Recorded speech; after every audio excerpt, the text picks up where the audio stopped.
नया साल यानी कि नई शुरुआत। अच्छा सोचिए, नए साल की सुबह आप अपने घर का दरवाजा खोलें और दरवाजे पर हास्य कवियों की एक मंडली दिखे और वो अपनी कविताओं के जरिए नए साल में आपके अंदर नया जोश भर दें। तो नए साल की इससे खूबसूरत शुरुआत और क्या हो सकती है। आपके नए साल की ऐसी एक खूबसूरत शुरुआत करने के लिए हमारे साथ मौजूद हैं दो मशहूर व्यंग हस्ताक्षर मुकुल महान जी और पंकज प्रसून जी। तो आइए ले चलते हैं आपको अपने खास कार्यक्रम की ओर। हमारे साथ ये पंकज प्रसून हैं, हास्य व्यंग के अंतर्राष्ट्रीय स्वयंभू और राष्ट्रीय भू कवि हैं। तो हमारे साथ मुकुल महान जी हैं। दुनिया में आप जानते होंगे कि बहुत कम महान हुए हैं। एक सिकंदर महान हुआ था, दूसरा अकबर महान हुआ था। अकबर महान को महान बनने के लिए दीन इलाही चलाना पड़ा, सिकंदर महान को महान बनने के लिए बड़ा युद्ध लड़ना पड़ा, लेकिन मुकुल महान को महान बनने के लिए शादी करनी पड़ी और उसके बाद खुश रहना पड़ा। देखिए, मैं अकेला पंकज भाई, मैं अकेला महान हूँ, जिससे ये प्रेरणा मिल सकती है कि महान होने के लिए कुछ करना नहीं पड़ता है। आलस में पड़े रहो, नाम में लिख लो, और जब नाम में मुकुल महान लिख जाएगा तो दुनिया कहने लगेगी। जब दुनिया कहने लगेगी महान, तो आपको महानता, अपने को महान सिद्ध करने के लिए कुछ महानता के काम करने पड़ेंगे। और हम लोग जो है कविता लिखना तो बहुत ही, मैं कहता हूँ कि पुनीत कार्य ही नहीं बल्कि महानता का परम आवश्यक कार्य है। महानता का एक सबसे बड़ा उदाहरण है कविता बनाना। वरना कविता बनाना कोई इतना आसान नहीं है जितना लगता है कि चार पंक्तियाँ लिख डाली और कविता हो गई, वो नहीं होती। कविता में जो भाव पक्ष होता है वही कविता होती है। अब जैसे प्रेम है, प्रेम खाली शब्द नहीं है। अगर प्रेम में प्रेम की भावना नहीं है तो वो प्रेम नहीं है। बिल्कुल।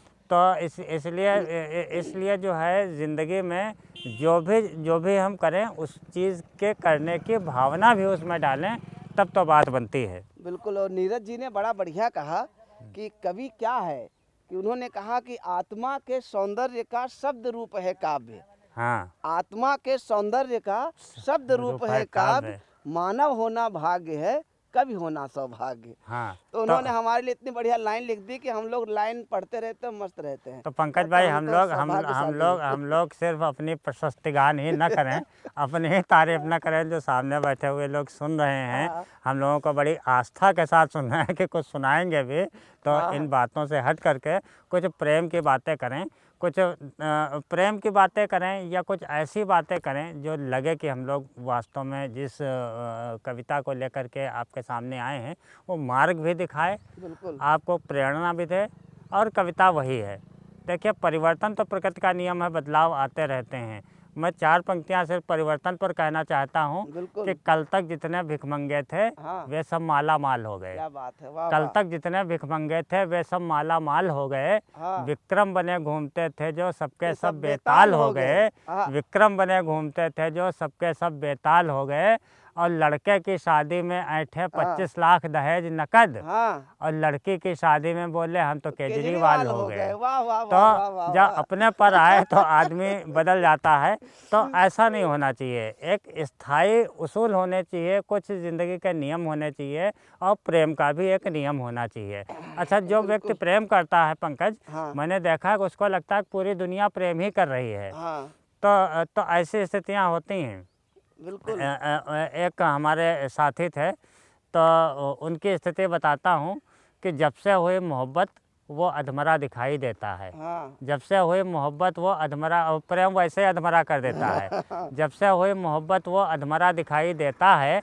मुन्ना की गुमटी पर अक्सर खड़ा दिखाई देता है। मुन्ना की गुमटी पर अक्सर खड़ा दिखाई देता है। और लाल रंग को हरा रंग कहने पर मैंने टोक दिया, बोला सावन का अंधा हूँ, हरा दिखाई देता है। तो जिसको प्रेम होता है तो उसको लग रहा है कि सब प्रेम ही प्रेम कर रहे हैं, जबकि उसके अलावा भी बहुत से ज़रूरी काम ज़िंदगी में होते हैं जो होते रहते हैं। कोई बच्चे पढ़ाई कर रहे होते हैं, कुछ कैरियर बना रहे होते हैं, कुछ एग्ज़ाम दे रहे होते हैं, कुछ PCS बनते हैं, IAS बनते हैं, डॉक्टर बनते हैं, इंजीनियर बनते हैं, और इन्हीं सबसे देश चलता है। सिर्फ प्रेम ही नहीं है, लेकिन प्रेम एक तत्व है जो हर काम में होना चाहिए, हर ज़िंदगी के हर क्षेत्र में होना चाहिए। तो मैं समझता हूँ कि मुकुल महान जी ने कहा कि मुन्ना के गुमटी पर अक्सर खड़ा दिखाई देता है। अगर वो गांव का होगा तो सरसों के खेतों पे अक्सर खड़ा दिखाई देता है। तो हम लोग यहीं खड़े हुए हैं।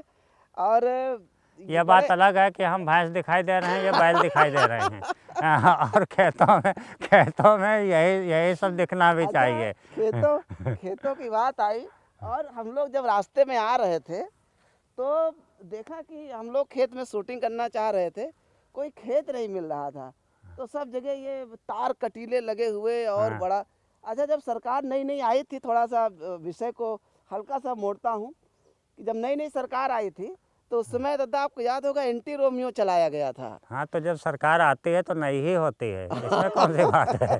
जब नई आती है तो नई ही होती है। सरकार नई हाँ, होती एंटी है। रोमियो अभियान चला था। एंटी रोमियो हाँ, अभियान चला हाँ, था वो ना? तुम्हारे लिए चला था। हाँ, आपके लिए तो एंटी जूलियट चलाना पड़ेगा। तो एंटी रोमियो अभियान चला था, तो उस वक्त आपको याद होगा कि वो रोमियो पकड़े जा रहे थे। हाँ, अच्छा, अब करीब पकड़े गए। 5 साल होने वाले हैं, सरकार के चुनाव आने वाला है। उस समय रोमियो पकड़े जा रहे थे, आजकल सांड पकड़े जा रहे हैं। अब ये सब खेतों में हम देखते हैं कभी कभी कि वो पूरी टीम आती है वन विभाग वाली, जैसे तेंदुआ पकड़ा जा रहा है ना, वैसे सांडों के पीछे पीछे भाग रही होती है। तो हमने बड़ा अध्ययन किया, हमने कहा कि रोमियो और सांड देखा जाए तो भौतिक दृष्टि से अलग अलग हैं, लेकिन आध्यात्मिक दृष्टि से दोनों एक है। चाहे सांड कह दो चाहे रोमियो कह दो। तो एक हमने कविता बड़ी, दोनों पर कोई अंकुश नहीं है। कोई अंकुश नहीं है। और एक कविता हमने लिखी थी, आपको सुना देता हूँ कि एक बाप अपने बेटे के साथ होने वाली बहू का रिश्ता तय करने आया। एक बाप अपने बेटे के साथ होने वाली बहू का रिश्ता तय करने आया। लड़की का रूप रंग आचार विचार उसे बहुत भाया। तभी होने वाले समधी के मन में जाने क्या आया। वो बोले हमारी लड़की सुंदर है, सुशील है, गृह कार्य में दक्ष है, नाराज न होना इसका सकारात्मक पक्ष है। इसके 4 चचेरे और 2 सगे भाई हैं जिनकी 8 अंकों में कमाई है। वो बोले जो आपकी होने वाली बहू है ये लड़की नहीं है, गऊ है। अच्छा, इतना सुनते ही लड़के के बाप के अंदर का मिल्खा सिंह जाग उठा। वो सरपट भाग उठा, बेटे से बोला तुम भी भागो नींद से जागो। वो बोला पिताजी मुझे विवाह करना है। वो बोले फिर तो तुझे बेमौत मरना है, भाग लो वरना जिंदगी भर पछताओगे। बीबी ने डांट भी दिया तो मार दिए जाओगे। वो बोला अरे पिताजी ये ससुराल वाले हैं या नरभक्षक है। अगली पंक्ति आपको समर्पित करता हूँ। वो बोले अरे पिताजी ये ससुराल वाले हैं या नरभक्षक हैं। पिताजी बोले तूने सुना नहीं, लड़की गऊ है और घर वाले गौरक्षक हैं। क्या बात है, क्या तो बात वहाँ है। से हम लोग वहाँ से भी व्यंग्य निकाल लेते हैं। और मुकुल महान जी ने प्रेम पे बड़ा विशद शोध किया है जितना, और ये सिर्फ सैद्धांतिक अध्ययन नहीं है, बड़े प्रयोगात्मक अध्ययन भी मुकुल महान जी ने। प्रेम पर पंकज सबसे ज़्यादा जो है प्रयोगवादी अगर कोई विषय है तो वो प्रेम ही है। क्योंकि प्रेम से ही दुनिया शुरू हुई है। और ये दुनिया जब कभी समाप्त तो होगी या नहीं होगी, प्रेम अंत में सबसे अंत में आपको दिखाई पड़ेगा। प्रेम कभी मरता नहीं है। प्रेम ऐसी चीज़ है। अच्छा, प्रेम में एक चीज़ और है, हमारे देश में प्रेम जो वास्तव में होते हैं वो प्रेम कई तरह के होते हैं। पहली चीज़ तो मैं ये बता दूं सुनने वाले को, प्रेम होता है कि 2 पक्षीय होता है। हम आपसे करते हैं, आप हमसे करते हैं, तो एक पक्ष हम हो गए, एक पक्ष वो आप हो गए। और ये प्रेम हो गया 2 पक्षीय। एक प्रेम होता है वो हम आपसे कर रहे हैं प्रेम, लेकिन आप हमसे नहीं कर रहे हैं। एक तीसरा प्रेम होता है कि हम आपसे प्रेम कर रहे हैं, आपको पता ही नहीं है। हम गुपचुप प्रेम कर रहे हैं, अंडर करंट चल रहा है। हमारे में प्रेम को जाहिर करने की हिम्मत नहीं है बताने की, और हम कर रहे हैं। और ये प्रेम सबसे ज़्यादा होता है पूरी दुनिया में कि हम कर रहे हैं और आपको पता नहीं है। ये वन साइडेड अहिंसात्मक लव होता है, नॉन वायलेंट। ये अंदर अंदर चलता रहता है, सारी उम्र चलता रहता है। अच्छा, होता क्या है, जो 2 साइडेड लव होता है, 2 पक्षीय प्यार होता है, ये सिर्फ विश्वास की नींव पर टिका होता है। हमने कहा कि आई लव यू, आपने कहा आई लव यू टू। उधर तीसरा एंगल आई लव यू 3 वाला बैठा हुआ है, वो आपके बीच में घुसेगा और विश्वास की नींव तोड़ भी सकता है। इसलिए 2 पक्षीय प्रेम में ये कमी है कि विश्वास कभी भी टूट सकता है। विश्वास मजबूत हो तो चलता रहेगा। तो 2 पक्षीय प्रेम में पंकज सबसे बड़ी यही कमी थी। तो इसको मैंने 4 पंक्तियां लिखी इस कमी पर। सुनिएगा कि क्यों 2 पक्षीय प्रेम में कमी है और क्यों एक पक्षीय प्रेम होना चाहिए।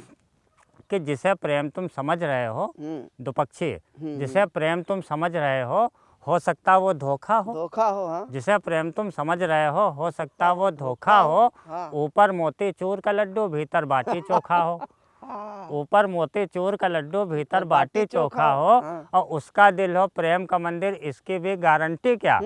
उसका दिल हो प्रेम का मंदिर, इसकी भी गारंटी क्या। हो सकता है दिल के बाहर धरा तुम्हारा खोखा हो, है ना। तो इसलिए द्विपक्षीय प्रेम के चक्करों में मत पड़ो, अपनी तरफ से प्रेम करो। आप जिससे करते हो करो, अपनी तरफ से करो। प्रेम को रोको मत। आपको क्या करना है प्रेम में, आपको करना, आप अपना काम करो, अगला करे या न करे आपसे क्या मतलब है। भाई आपको क्या लेना देना है, आपको प्रेम करना है, प्रेम करते रहे। तो मैंने ईजाद किया एक पक्षीय प्रेम हो, अहिंसात्मक हो, और ज़िंदगी भर चलता रहे। तो खासियत मैं बताता हूँ कि वन साइडेड लव की अच्छाइयाँ क्या हैं, कि कितना मज़ेदार होता है ये एक तरफा प्यार। कितना मज़ेदार होता है ये एक तरफा प्यार। ई रिक्शे की तरह साउंडलेस। ई रिक्शा होता है ना, उसमें आवाज़ नहीं होती, बगल से निकल जाता है तो तब पता चलता है कि तो निकल गया। ऐसे ही एक पक्षी प्यार होता है। अच्छा, इससे पहले कि मैं कविता आगे बढ़ाऊँ, ये बता दूं कि एक पक्षी प्यार की परिभाषा क्या है। एक पक्षी प्यार वो होता है, वन साइडेड लव वो होता है कि हम आपको चाहते हैं, हमने आपके लिए एक्सप्रेस वे बनाया प्रेम का, और आपके 2 फुट पहले गिरा करके उसे शहीद पथ कर दिया। ये वन साइडेड लव होता है। तब सुनिएगा कि कितना मज़ेदार होता है ये एक तरफा प्यार। ई रिक्शे की तरह साउंडलेस, आहिस्ता रफ्तार। अच्छा, खासियत देखिएगा, इसमें कोई रिस्क नहीं है, अगला क्या सोचेगा। इसमें कोई रिस्क नहीं है, अगला क्या सोचेगा। अरे कल्पनाओं के पंख किसी के कौन भला नोचेगा। कल्पनाओं के पंख किसी के कौन भला नोचेगा, और कौन भला जानेगा दिल में दुबका बैठा रांझा है। कौन भला जानेगा दिल में दुबका बैठा रांझा है, और सुलग रही मन की बीड़ी में भरा प्रेम का गांजा है। सुलग रही मन की बीड़ी में भरा प्रेम का गांजा है, और ना कोई इजहार का चक्कर, और ना कोई इनकार। कितना मज़ेदार होता है ये एक तरफा प्यार। अच्छा, एक स्थिति यह होती है कि हम जिससे एक तरफा प्यार कर रहे हैं उसके बगल ही में बैठे हैं।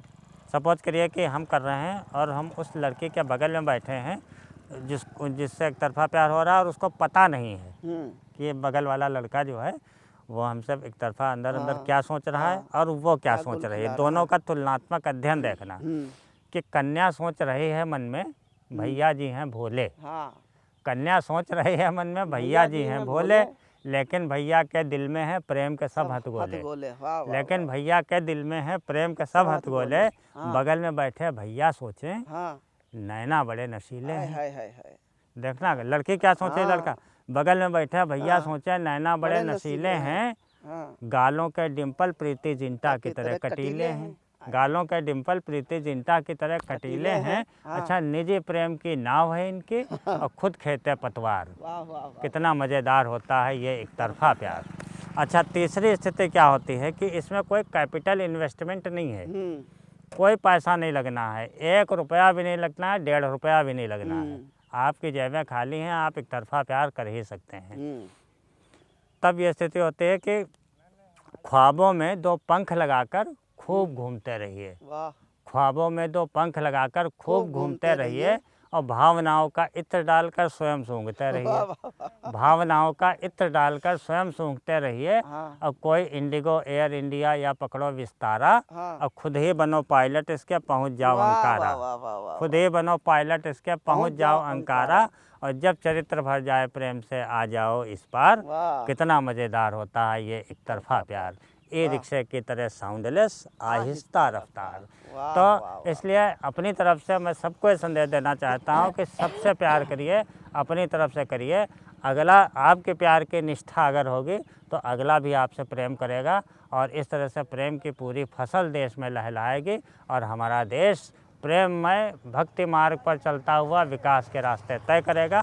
यही मेरी आकांक्षा है। क्या बात है पंकज, तुम्हारी एक कविता है, बड़ी लोकप्रिय कविता है कि लड़कियां बड़ी लड़ाका होती हैं।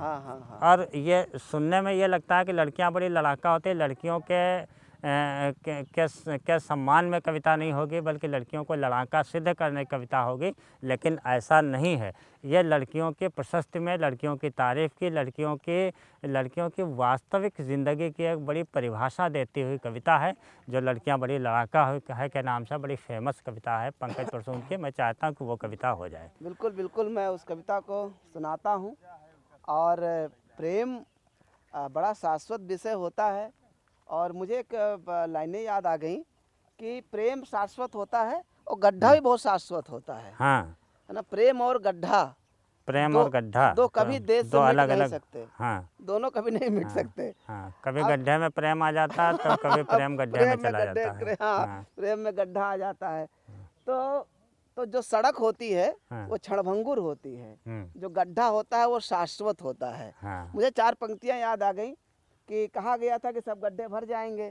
5 साल हो गए हैं हाँ, तो भर गए गड्ढे। में 4 पंक्तियां सुनाता हूँ कि इतने उत्साहित हैं भैया जाने क्या कर जाएंगे। अच्छा, इतने उत्साहित हैं भैया जाने क्या कर जाएंगे। जाएंगे। इतना प्यार करो ना हमसे जीते जी मर जाएंगे। हाँ, मैंने पूछा आखिर कब तक गड्ढा मुक्त बनेंगी सड़कें। हाँ, वो बोले बारिश आने दो सब गड्ढे भर जाएंगे। बारिश आके जा चुकी है, सब गड्ढे ये भर भी गए। एक तरीका हम है। लोग वहाँ आनंद हाँ, में हैं, सब कुछ वो हो गया। बारिश का मतलब तुम्हारा प्रेम की हाँ, बारिश से प्रेम है। प्रेम की हाँ, बारिश है। हाँ, और जब प्रेम में आदमी अंधा होता तो गड्ढे कहाँ हाँ, दिखाई देता हाँ। उसको, न बारिश दिखाई देती है। बल्कि अंधा ही आदमी प्रेम में होता है। अंधा आदमी प्रेम में प्रेम में होता आने के बाद अंधा नहीं होता है, पहले से वो मन की आंखें उसकी बंद होती हैं। हाँ, अब देखिए हाँ, लेकिन अगर अच्छा प्रेम है हाँ, तो वो आंखें सही भी होती हैं, ऐसा नहीं है। सूरदास जी ने प्रेम किया कृष्ण हाँ। से। सूरदास थे जो है देख नहीं पाते थे, मैं तो लेकिन चाहता हूँ लीलाएं कि लिख दी। तुम भी जल्दी से सूरदास बन जाओ क्योंकि जिससे कि प्रेम में वात्सल्य आ जाए। अच्छा, तो आइए मैं वो कविता सुनाता हूँ जिसके लिए मुकुल महान जी कह रहे थे। मैं अक्सर देखता हूँ हमारे लखनऊ की जो लड़कियाँ हैं, मैं उनको देखता हूँ। और ये बात अलग है कि मैं 45 सेकंड तक नहीं देखता हूँ, अच्छा, मैं थोड़ी देर देख लेता हूँ बस। 45 सेकंड के ऊपर जो है वो प्रताड़ना में आता हाँ, है। वो उसमें आरोप लग जाता है फिर। हाँ, तो मैं बस वो 10 सेकंड के लिए देखता हूँ, उससे ज़्यादा नहीं, नहीं देखता हूँ। 43 पे रोक देता हूँ बिल्कुल। तो 10 सेकंड भी काहे देखते हो? 10 सेकंड तो देखना पड़ता है। हाँ, वो चरित्र से मजबूर हो। हाँ, हाँ, चरित्र से मजबूत है इसलिए। मजबूर हो, मजबूत नहीं, नहीं। मजबूत है। तो अब मैं देखता हूँ लखनऊ की लड़कियां बड़ी स्ट्रांग होती हैं। हाँ, अक्सर मैं आईटी चौराहे पे देखता हूँ तो राइट इंडिकेटर दे करके लेफ्ट को मुड़ जाती हैं। हाँ, तो मैं समझ जाता हूँ कि बहुत मजबूत हैं, हाँ, वरना ऐसा कौन करता है। कभी कभी तो मैं देखता हूँ कि वो स्कूटी को तेज़ चलाती हैं और ब्रेक नहीं लगाती हैं, पैड से ही रोक देती हैं। तो मैं हाँ, समझ जाता हूँ कि अबला अबला वाला सब मामला रहा नहीं है हाँ, और बहुत सब तेज काम करने लगी हैं। एक बार विवेकानंद जी के एक शिष्य ने विवेकानंद से पूछा कि ये बताइए कि माँ का स्थान इतना ऊंचा क्यों होता है, पिता का स्थान इतना ऊंचा क्यों नहीं होता है, कितना महत्व दिया जाता है माँ को, बहनों को।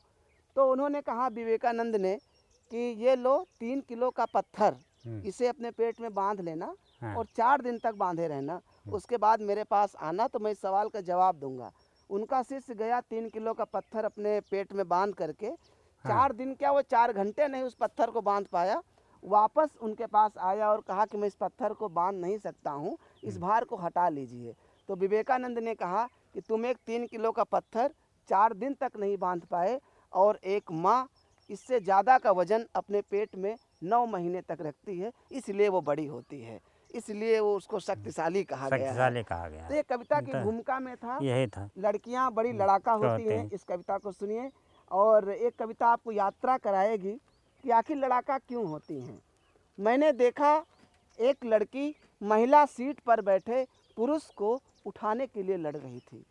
मैंने देखा एक लड़की महिला सीट पर बैठे पुरुष को उठाने के लिए लड़ रही थी, तो दूसरी लड़की महिला कतार में खड़े पुरुष को हटाने के लिए लड़ रही थी। मैंने दिमाग दौड़ाया तो हर ओर लड़की को लड़ते हुए पाया। लड़की जब घर से निकलती है तो उसे लड़ना होता है गलियों से, राहों से, सैकड़ों घूरती निगाहों से। क्या बात, लड़ना होता है तमाम अश्लील फप्तियों से, एक तरफा मोहब्बत से, आटो में सट कर बैठे किसी मन चले की फितरत से। उसे लड़ना होता है विडंबना वाले सच से, जाने कितनों के बैड टच से। जाने कितना वाह। के बैड टच से सही वो बात अपने है। आप से भी लड़ती है। एक लड़ाई खुद के अंदर भी लड़ रही हाँ। होती है, वो अपने आप से भी लड़ती है, जॉब की अनुमति न देने वाले बाप से भी लड़ती है। उसे हमेशा यह दर्द सताता है कि दो बड़े भाइयों के बजाय पहले छोटी बहन का डोला क्यों उठ जाता है। बहुत बहन की बढ़िया। शादी पहले कर दी जाती है, बिल्कुल सही छोटी कहा। बहन का डोला क्यों उठ जाता है। वो स्वाभिमान के बीज बोने के लिए लड़ती है, खुद के पैरों पर खड़े होने के लिए लड़ती है। वो शराबी पति से रोते हुए पिटती है, फिर भी उसे पैरों पर खड़ा करने के लिए लड़ती है। अरे वो नहीं लड़ती महज शोर मचाने के लिए, अरे वो लड़ती है 4 पैसे बचाने के लिए। वो बहुत बढ़िया। लड़ती है वाह। 4 पैसे बचाने के लिए, वो अपने अधिकार के लिए लड़ती है, सुखी परिवार के लिए लड़ती है। वो सांपों से चील बन के लड़ती है, अदालत में वकील बन के लड़ती है। वो दिल में दया ममता प्यार लेके लड़ती है, और ज़रूरत पड़े तो हाथ में तलवार लेके लड़ती है। क्या बात, बहुत अच्छा। वो अमृता बन के पेन से लड़ती है, अमृता प्रीतम। वो अमृता बन के पेन से लड़ती है तो अवनी बन के फाइटर प्लेन से लड़ती है। कभी कील बन के लड़ती है, कभी किला बन के लड़ती है, कभी शर्मिली बन के लड़ती है, तो कभी इरोम शर्मिला बन के लड़ती है। बहुत बढ़िया। वाह वाह कभी वाह। नफरत में, कभी अभाव में लड़ती है, कभी इंदिरा बन के चुनाव में लड़ती है, कभी शाहबानो बन पूरे समाज से लड़ती है। 3 तलाक बिल जिसकी हाँ। वजह से पारित हुआ, कभी शाहबानो बन बहुत पूरे बढ़िया। समाज से लड़ती है, तो कभी सावित्री बन के यमराज से लड़ती है। बहुत वहाँ भी बढ़िया। वो प्राण खींच लाती है। कभी सावित्री बन के यमराज से लड़ती है, कभी रजिया, कभी अपाला बन के लड़ती है, कभी हजरत महल, कभी मलाला बन के लड़ती है। प्यार में राधा दीवानी की तरह लड़ती है, तो जंग में झांसी की रानी की तरह लड़ती है। क्या बात है। कभी वाम तो कभी आवाम बन के लड़ती है, कभी वाम तो कभी आवाम बन के लड़ती है, और ज़रूरत पड़े तो मैरी काम बन के लड़ते हैं। क्या बात है। वाह। कभी दुर्गावती कभी दामिनी बन के लड़ती है, कभी दुर्गावती कभी दामिनी बन के लड़ती है। और अस्मिता पर आँच आए तो कभी पन्ना धाय और कभी पद्मिनी बन के लड़ती है। बहुत अच्छा। लेकिन सोचिए मुकुल दद्दा, आखिर इतनी लंबी लड़ाई क्यों? कौन सी शक्ति है जिससे वो इतनी लंबी लड़ाई लड़ जाती है? वो 2 पंक्तियां मैं आप सभी श्रोताओं को समर्पित करता हूं, सारे दर्शकों को समर्पित करता हूं। आखिर इतनी लंबी लड़ाई कैसे लड़ जाती है? मेरे प्यारे साथियों, मेरे दोस्तों, उसने लड़ने की यह शक्ति यूं ही नहीं पाई है। उसने लड़ने की यह शक्ति यूं ही नहीं पाई है। अरे वो 9 महीने पेट के अंदर लड़ के आई है, पेट के अंदर लड़ के आई है, बहुत अच्छा। पेट के अंदर लड़ के आई है। इसीलिए मैं कहता हूँ और बार बार कहता हूँ कि ये लड़कियाँ ना बड़ी लड़ाका होती हैं, बड़ी लड़ाका होती हैं। बहुत अच्छे तरीके से तुमने जो है उनको लड़ाका से क्या वीरांगना सिद्ध किया है। वो उनको कहा जाता है, हम लोग कहते हैं लड़कियां लड़ाका होती है, लेकिन इस कविता से सिद्ध होता है कि लड़कियों में वो सारी संभावनाएं हैं, वो सारी वीरताएं हैं, वो सारे तत्व हैं जो प्रगति के रास्तों को प्रशस्त कर सकती हैं। ये कविता उस रास्ते का मील का पत्थर है ये कविता। बिल्कुल। बहुत बधाई देता हूँ। और मैं चाहूँगा 4 पंक्तियाँ जो आप अक्सर सुनाते हैं जब विदाई का क्षण होता है, जब हम जा रहे होते हैं, वो 4 पंक्तियाँ मैं सुनना चाहता हूँ। और जो आपकी तेरे मेरे देखो पंकज, ये नया साल आ गया है। नए साल की शुभकामना देते हुए और वो उन्हीं पंक्तियों से इस कार्यक्रम को हम विदा लेंगे आप लोगों से कि जीवन एक नदी है, जीवन एक नदी है, इसमें सबकी कश्ती बनी रहे। वाह वाह वाह। जीवन एक नदी है, इसमें सबकी कश्ती बनी रहे। हिंदू मुस्लिम सिख ईसाई सबकी बस्ती बनी रहे। हिंदू मुस्लिम सिख ईसाई सबकी बस्ती बनी रहे। और नए साल में मृत्यु लोक की झोली भर दो हे ईश्वर। नए साल में मृत्यु लोक की झोली भर दो हे ईश्वर। सबका घर धन्य रहे और सबकी हस्ती बनी रहे। सबका घर धन्य रहे और सबकी हस्ती बनी रहे। तो दोस्तों, जो सामने बैठे हुए हैं, आप भी कवि हैं और हम लोग भी कवि हैं, क्योंकि कविता एक विचार होती है, कविता आपके अंदर होती है, कविता हमारे अंदर होती है। वो कागज़ पर जब निकल करके आती है तो उसका जो प्रतिनिधि होता है, उसको लाने वाला होता है, वो कवि होता है। वो आप भी हो सकते हैं, वो हम हो सकते हैं। तो इसी तरह हम लोगों के मधुर मिलन का ठौर ठिकाना बना रहे, इस पनघट पर तेरा मेरा आना जाना बना रहे। दुनिया कुछ कहती तो कह ले, लेकिन कोई फ़र्क नहीं, बस मैखाना बना रहे और ये पैमाना बना रहे। बहुत बहुत धन्यवाद। जी के लिए मैं 2 पंक्तियाँ ज़रूर कहना चाहता हूँ, हम सब के लिए हैं, जो श्रोता सुन रहे हैं उनके लिए, कि जो हमको लिखने पढ़ने में याद रहे वो कविता है, जो कवि के मर जाने के भी बाद रहे वो कविता है। वो कविताएं आज यहाँ पर मुकुल महान जी ने सुनाई, हमने भी कोशिश की है और उम्मीद है कि आप सबको खूब पसंद आएंगे। मित्रों, चलते चलते एक और बात कहना चाहूँगा कि ज़िंदगी में एक संदेश है, बल्कि समझ लीजिए कि दिल से निकला हुआ संदेश है, सारे लोगों के लिए है और युवा लोग हैं, इसे ख़ास तौर से सुने कि आए हैं, रहना भी है, खोना भी है, पाना भी है। आए हैं, रहना भी है, खोना भी है, पाना भी है और ज़िंदगी की इस कहानी से निकल जाना भी है। ज़िंदगी की इस कहानी से निकल जाना भी है और कौन कैसे जा चुका है ये अहम मुद्दा सही, कौन कैसे जी रहा है ये नज़र आना भी है। तो पूरी जिंदा दिली के साथ जिए और पूरी जिंदा दिली के साथ स्थितियों से मुकाबला कीजिए और हम हमेशा जो है विजयी होंगे। विजय हमारी प्रतीक्षा कहीं ना कहीं हमेशा कर रही होती है। तो आपको बहुत बहुत नववर्ष मुबारक हो। फिर कहीं किसी मोड़ पर इसी तरह मिलते रहेंगे आपसे। मैं और पंकज प्रसून आपसे इजाज़त लेता हूँ। नमस्कार। नमस्कार। आपको हमारा ये कार्यक्रम कैसा लगा? कौन सी लाइन आपके दिल को छू गई? हमें कमेंट बॉक्स में ज़रूर बताएं। नया साल आपके जीवन में नई खुशियाँ लेकर आए, यही हमारी शुभकामनाएं हैं। बने रहें बातें यूपी की के साथ। नमस्कार।